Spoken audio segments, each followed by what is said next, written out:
I know that I'm different, self-motivated, self-disciplined, yeah. I learned from my experience. I just want someone. What's going on, everybody? Welcome to another show from Boys and Men. I'm your host, Terrence the King. And today I got a special guest on, and this guy has changed the landscape of my city forever. And in a positive outlook, brought so much attention to the small city known as Pensacola, Florida. And honestly, we wouldn't be in the boat that we are right now if it wasn't for this man. But I'm gonna allow this man to introduce himself. If y'all from Pensacola, y'all already know the name. Now we get to put the face with the name. Mr. Quinn Studer. Well, thank you. I appreciate that. You know, it's interesting. I was just writing I like to write, and I was writing about Pensacola because, you know, in 2005, I have a healthcare company. So if people wonder how I got to Pensacola, in 1996, I came to be president of Baptist Hospital. Oh. And that's how I came here. You know, it wasn't that I didn't even know where Pensacola was. I was working in the inner city of Chicago, and they recruited me to come to Pensacola. I came to Pensacola, and I loved the hospital. I loved the employees in the hospital, and I had a lot of success there, and I'd had success in the past. So people said, you should help hospitals all over the country. So I started my own company called Studer Group. And around 2005, I got a call from Jim Clifton.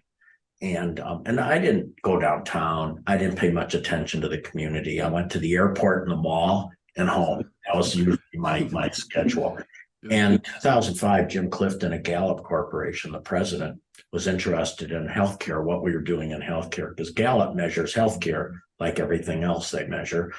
And he noticed hospitals we worked with performed better than some others. So I went to Washington, D.C., and while I was there, he made this comment that they had just done the biggest study ever on economic development for cities called Soul of the City. Why do some cities thrive and some don't?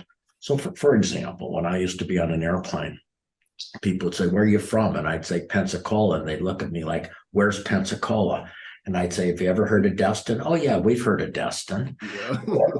or if I had a day off, I would get in the car and go to Fairhope.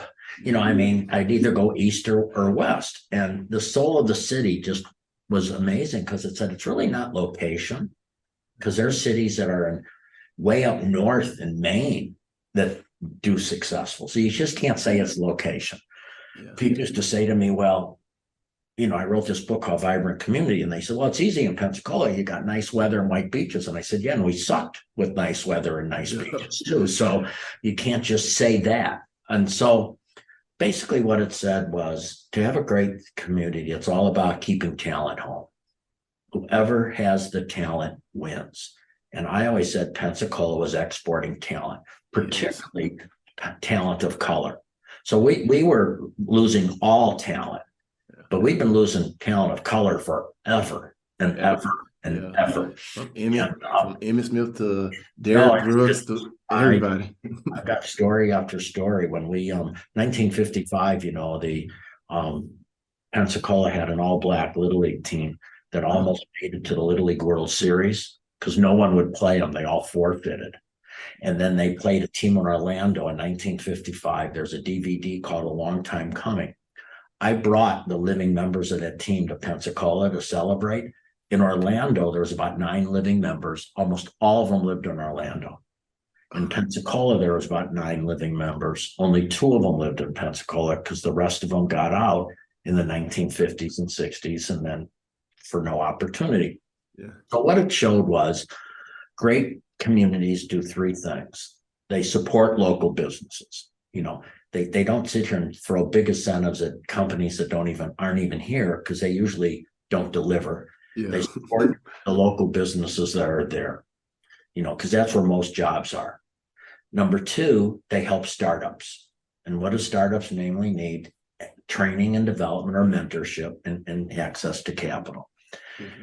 Number 3, they have a vibrant downtown. And that's I wondered, well, what do you mean a vibrant downtown? He said, you know, downtowns in cities like Pensacola, he didn't mention that in the study. Yeah. You know, they have empty storefronts. So then they get dangerous. I had police tell me they didn't like going downtown Pensacola in the 1990s. Oh, yeah. But you have empty storefronts. You don't have much going on. And young people want fun. They want entertainment. They want vibrancy. So with the downtown, you need to program the heck out of it to get a lot of people down there. Then you get some small businesses that open. Then you get some office buildings. And then eventually you get residential. And then when that happens, you get the thickening. So all of a sudden, then it gets too expensive to be downtown. So then you move a couple blocks away or 5 blocks away. And that's how you create a city. So in 2005, I started looking at Pensacola completely differently. It bothered me. I noticed stuff. So, my not-for-profit started training young entrepreneurs, and we just had EntreCon, which was a huge hit. We worked with startups. We did the business challenge, and now a lot of people do it. The beauty is we have so many resources, and we got into making the downtown special. And people fought us at first, and now you go downtown, and it's pretty cool. What that does is create financial sustainability. Yeah. So that creates the money to subsidize affordable housing.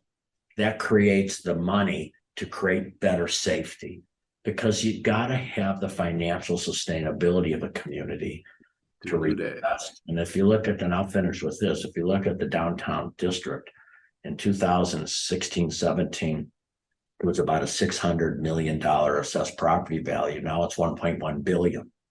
Ooh. That dollars goes into helping create better police, better fire, better educational system. So that's really, I know I just feel like I put a fire hose on you here, but when we started in 2005, we said it's a 20-year deal. And the other thing I learned, which was very important, I asked Gallup about government. He said, don't count on government. This is private money. And if you look at almost everything that's been done in Pensacola, it's been private dollars, because government people have limitations. They're running for office, blah, blah, blah. And I always say to people, if the local people aren't willing to invest in the community, how can you expect out-of-town people to invest? I just went through that town in Wisconsin. They said, well, we're trying to get an outside investor. I said, well, you got to get some local people to throw some money in. Like when we did Southtown, we had 252 apartments. No outside company would do it. So it was me and Josh Sitton and Bubba Watson put our money together and built it. And now if you look around, there's all sorts of construction. Yeah. We've had a supply issue. And the issue we've had with attainable housing is lack of supply. We're 10 years behind. And so hopefully we'll catch up now. Oh, yeah. I see that happening literally every day. Downtown does not look the same from when I was a child. I was like, there's apartment buildings. The clubs are better. The nightlife is better. The day life is better. Like even with Miss Levings and everybody with the different festivals and gallery night, everything. I love going downtown because it went from a town where I was scared to walk around to a town I was like, I can't wait to go walk around. And it's a lot more inclusive. If you look at EntreCon, look at our EntreCon awards, if you look at Civicon, if you look at what's out there, it's really neat. What's really neat to see Pensacola right now is the young people are taking leadership roles. Yeah. No, you don't wait. We have a 38-year-old mayor. I think that's a very positive thing for this community. That is good. And I just think you've got young people saying, I want to stay. Lafayette, Louisiana did a study of Pensacola because we're very similar to Lafayette, Louisiana, population-wise. And they've had, in the last 5 years, they've had more births than deaths. So when you have more births than deaths, your population should be going up. Yeah. Their population is pretty much flat. Okay. We've had more deaths in Pensacola than births, yet in the same time frame, our population has gone up 5,000 people. What that shows is that we're reversing migration out. Yeah. And that's been the whole goal, to reverse migration, to keep talent home and to allow talent to come back. And what are they looking for? They're looking for opportunities and they're looking for a cool place. Oh, yeah. And yeah, that's great because I used to always hear, if you want to make it and you're from Pensacola, you got to leave Pensacola. Yeah. And now it's like you don't have to. And it's great because like our college up here at UWF, they're doing great. They won a couple of championships already, and they're in the playoffs right now, winning, doing their thing, looking like they're about to win another championship. The Wahoos just won their championship, and I was grateful for the opportunity to even be out there and be a camera person. Mr. Stewart, I just got to say thank you for that just alone. And I'm just training and development. I'm meeting with you, Rick Fountain, the dean of the School of Business, here in a couple of weeks, because before COVID, we had just really started getting a lot of UWF students to job shadow. Yeah. Because what you want to do is get to know people in the community. And if you're UWF and you maybe can work at this company or job shadow at this company, then you get to know people. And you get to know people, then you create relationships. And if you have a relationship, you're more likely to network and stay. Yeah. A lot more people would stay around now than back in the day. And that's just a testament to the work you have done in this community. And like, it's an honor to see that people invest into this city. Like Navy Federal even came down from Norfolk. Now that's interesting. That's a story too that I think people don't know. But we sometimes in Pensacola get caught up and we give up opportunity thinking there's something better coming along. Yeah. And I see it. I mean, we're talking all positive stuff, but we've also had some real errors here, missed opportunities. But when Navy Federal first announced that they were going to put a call center here, we had people in our community, no, we don't want a call center. We want high-paying jobs, high-tech jobs. These are $12 an hour jobs. And I said, yeah, but if you're making $8, $12 is pretty good. Yeah, that is good, especially right then. and if you're getting benefits. And I said, so let's just make these 300 work. Well, now they're 7,000. Yeah. So if you don't get the 300, you don't get the 7,000. And I think people have to realize I call it small ball. Most development, if you look at downtown Palafox, the first big thing was taking the corner of Palafox and Main, taking 2 vacant buildings and bringing them to life with the bodacious shops and that. Those were empty buildings just sitting there, and across the street was 2 empty lots. Now you've got the gardens there with all the trailers. Now it's a vibrant corner. And then it comes its way down. O'Reilly's, which was always crowded, that was just an empty office building. And then you look at the downtown Abbott's uniform store, which was vacant. Now the World of Beer. And you can just go on and on and on and say, these were vacant buildings that are now brought to life. And I think that's because people will only walk about 60 feet until they want to see something new. And what they call it, for our people that are listening, you don't want gaps in your teeth. And when you look at a downtown, if you have empty buildings, it's gaps in the teeth. And the more you can fill in these gaps, the more vibrancy you have. And so that's sort of, for people that want to have urban talk, that's a little urban talk. You don't want gaps in your teeth downtown. Oh yeah, I like that method, because especially for me being from an outskirts city, like Cantonment. Mm-hmm. Like I see this all the time, especially like I feel like Cantonment is dying down, and it's like so much development that need to happen here. And I'll be trying to tell people like, hey, look at what they did here. We can do this here, but it's kind of hard to get people to. Well, I think what'll happen is, and I always wanted to get people to go to the West Pensacola. Yeah. What I've learned is, as long as there's land in East Pensacola, they ain't going to West Pensacola. And no more land in East Pensacola, or it's too expensive, then you move to West Pensacola. But I think same thing with a Cantonment or any of these cities. You get to a point where you get the population starts moving, and then the population says, well, wait a minute. We understand we have to drive downtown for a baseball game or for a big event. But gosh, for coffee shops and bookstores and shops, they have to do that. And then I think that's what you're going to see out there by Navy Federal. They're going to take some of that empty space and they're creating places for people to hang out. And then also people won't need to get on the roads. Yeah. And so I just think it comes in time, and you have to, just like, I tell people, very few people can afford to live by Central Park in New York. Yeah. However, they can all learn to enjoy Central Park in New York. Oh yeah. And I think those other areas, as Pensacola continues to grow in population, they call it a thickening of the city. Yeah. The city starts thickening and moving out because it gets less expensive. And I want to do a startup, but that's where I think you have to help startups, because I think the challenge with many startup businesses, they don't have enough money to go to a good location. Yeah. So they go to a poor location. Yeah. Harder for them to make it. So if you look at downtown Pensacola, when DC Reeves was opening up Perfect Plane, he was going to go outside Pensacola. And the decision was, no, you got to bring it inside because you won't make it outside. And I think look at many of the stores downtown. You want to get it where people walk to a lot of places, not just one. When we opened up Five Sisters in De Villers, that was, that was a destination place at first.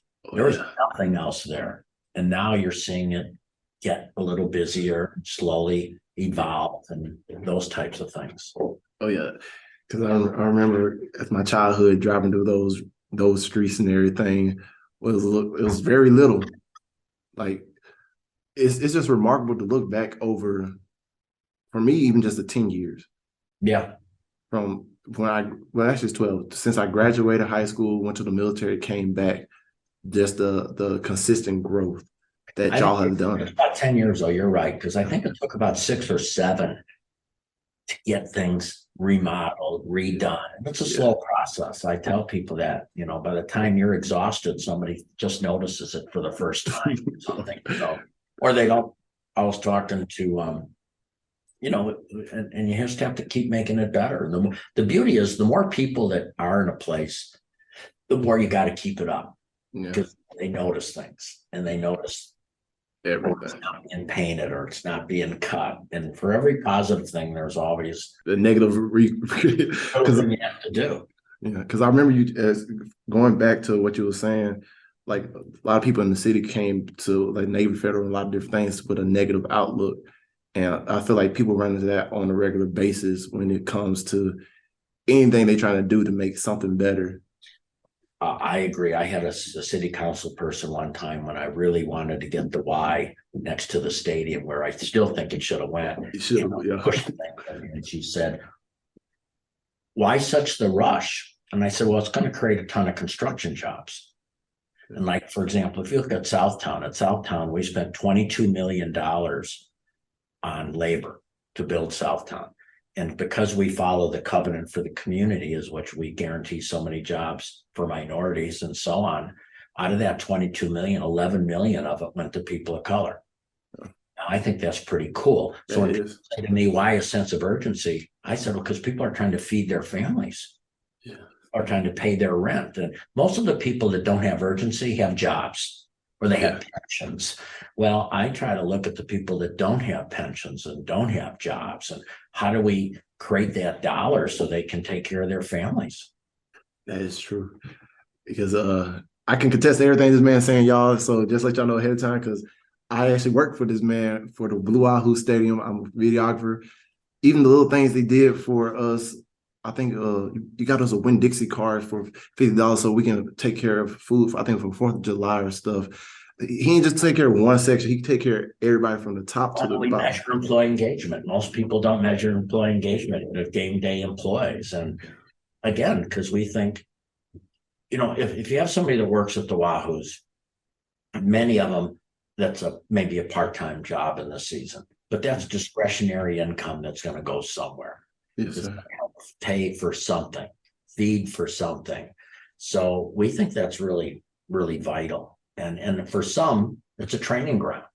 For some, I was talking to one of our trainees who's now head of the store, the merchandise store. Lauren, yeah.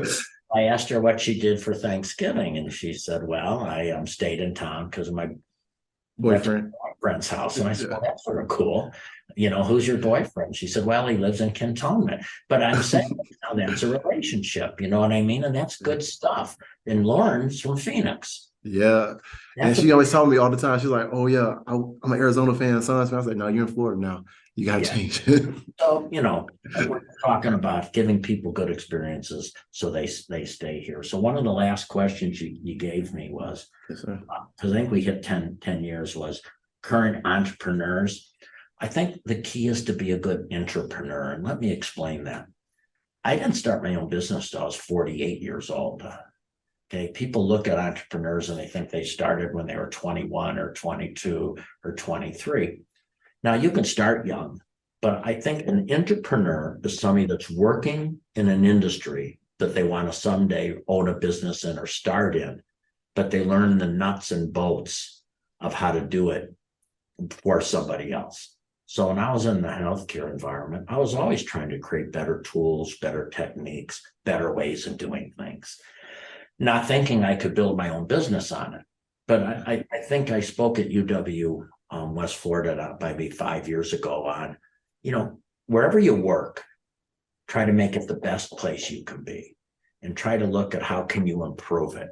Because, most people that start their own real estate company were a realtor for somebody else. Yeah. Most people that start their own restaurants worked in a restaurant at one time. Most people that start their own IT company worked in IT. And if you read the book E-Myth Revisited, which is a great book for entrepreneurs, it talks about most people that start a business start it because they love the product they're involved in. They love the program. If you like video arts, you're going to be attracted to that. And the thing is, try to get a job in an organization or with a company that does a nice job, learn everything you can. And you're in a no-lose situation. Because if you are doing that, you become a very valuable employee. And you might decide, you know what? I'm okay being a valuable employee. I don't want to risk my whole life savings starting something. But if you do go to start your own business, you've got the experience and the networking to know how to do it. So my message always is be a good entrepreneur, which means work in an organization, but think as an entrepreneur would. How do I make this better? Act like it's your money. And then if you do become an entrepreneur, you're probably going to be way more successful. So many people start a company too early before they really have the experience to know truly what they're doing. Yes, sir. I can contest because I have done that numerous of times. And I always have to go back to the drawing board because the little steps I didn't see. I see it all the time. I saw it with a lady I know very well, started her own workout place. Yes, sir. She loves working out. That's what her certification is in. But she wasn't good with the financial part of the, taxes, employee withholding, and those things. And she kept spending more and more time on the exercise component than the quick book. Yeah. Oh yeah. That's the hard part of running a company is you got to get good in things you really don't have passion for. But until you get enough money to hire somebody to do that stuff, you gotta carry that weight. Yes, sir. Man, yo, Mr. Studer, man. I wish I could just shadow you around 24/7 because I know I'll be like a sponge just trying to absorb as much stuff as possible because just your intellect alone on just everything we talked about today is some stuff that I'm not just the only person aspire to be, but I'm one of the few people that aspires to grow the place they're from. No, it's neat. Chad Henderson, who is doing a big development on Garden Street there, the hotel. He bought the whole block. He owns a company called Catalyst, which actually is in the healthcare business, but not here. A little bit here, but across the country. And I met him probably 15 years ago when he just started, and it was really cool. He said, I want to be you someday. And I said, well, you'll and it's really cool. Not that he's me, he's probably better than me, but he's doing all the right stuff. He's made his money. Now he's investing in the community, investing in it. And I think that's really cool because he's giving back. Yeah. And that's why I'm a big believer in supporting local businesses because they give back. You're a philanthropist. They're not running in some corporate office out of New York, Chicago, or Nashville. They're not the ones writing the check for philanthropy. It's usually local people. And sometimes I go to communities, there's almost a jealousy, like, oh, that local person's making money. I said, you should hope they make money. Because that's more money for you. To the community, the person that, and these are nice places, but, corporate headquarters in Atlanta isn't thinking about writing a check Yeah. for Pensacola. So if it's just the way it is. And I talk about that. I said, we have some sponsors here for the Wahoos we appreciate, but they'll give us a small amount. And then you look at where their corporate offices are. Yeah. It's a whole different ballgame. So, and that's one of why we have to build our local businesses, because we don't have the big giant corporate rate. Yeah. So we've gotta make and break it on our small businesses here, which is great. It's harder to do, but it's less risky. Because if you look at places that are built on one big business, like when that business goes away, the whole town is gone. Janesville, Wisconsin had 7,000 people working at General Motors. And when General Motors closed the plant, all of a sudden 7,000 people are unemployed. Well, here, you don't want anyone to close, but you're not dependent on one or two companies. Like years ago, Pensacola was very dependent on a Monsanto or Armstrong, and it's not like that anymore. Now there's a lot of small businesses, which are, again, the heartbeat and the soul of any community is your local small businesses. Oh, yeah. Dang. Mr. You just got me all excited and energized and ready. Just like I know, excited. Because the stuff I can see myself doing, and just a little bit of knowledge you share with me alone, just kind of relit a fire in me that just be patient. Be patient. I got interviewed by some young entrepreneurs one day, and they were talking about entrepreneurs. And I said, well, when I was your age, I was working part-time in a liquor store. So, don't compare what you are at 28 with somebody who's way older. Yeah. They've spent more time. And I think sometimes young people particularly, I get it, but they read about those young people that have made it. Yeah. Well, the reason you read about them is because they're so unusual. Exactly. Yeah, they're just so unusual. That's why you read about them. And then, of course, you read some of them recently with the whole FTX weren't doing as well as you might have thought. Yeah. Trust me, I've been calling and checking on my friends. I was like, I see the market's hitting you a little hard. So are y'all okay? And because they used to hit me up, because back in 2012, when I was in the military, I started with network marketing a little bit, try something different, check out something different, learn something new. And they was come to me, ask me about advice, because I've been in type of businesses like that before. Mm-hmm. So with them, I said, hey, I made a mistake and tried to quit my full-time thing because I was taking a chance on this just because I was making decent money at the time. But as far as planning for the long term, I said, I wish I would have stayed with my full-time gig while I was making the good money with that, because that would have put me when I was at Baptist Hospital, when I went there, I had an agreement that I could spend 5 days a year doing my own thing. Year 1, 10 days, year 2, 15 days, year 3. Then you add vacation time. So I was out speaking and working with other hospitals, testing the market. So then when I took the walk away from being president of a hospital, I wasn't going to zero. So I think if you read the book E-Myth Revisited by Gerber, most entrepreneurs started their company while working full-time for somebody else, and they built it so they could take the step without going broke. Yeah, that's the key of this message, everybody. I feel like if y'all didn't get nothing else from this, that is the key, man. Because I've been there. Well, I've got to run, my friend. But thank you for the opportunity to be with you today. Man, thank you again, Mr. Studer. Let me know what you're going to do, and we'll help push this out as much as we can. Oh yes, sir. 100 episode. I'm trying to find a location for downtown to host I'm gonna go live for that one. And nice. What do you need? Are you looking for just temporary space to do your show from? Actually, I am looking for a temporary space to do it, the show from. I actually got the whole platform in my head. I already know how I wanted to look, I just needed a place to do it. I'm right now doing it in the UWL studio. Y'all don't know this, but this is a green screen behind me. That works. But Well, drop me an email. Tell me what you're looking for, okay? oh yes, sir. Thank you again, Mr. Studer. Hey, y'all, if y'all don't know this man, go follow him on all his social media platforms.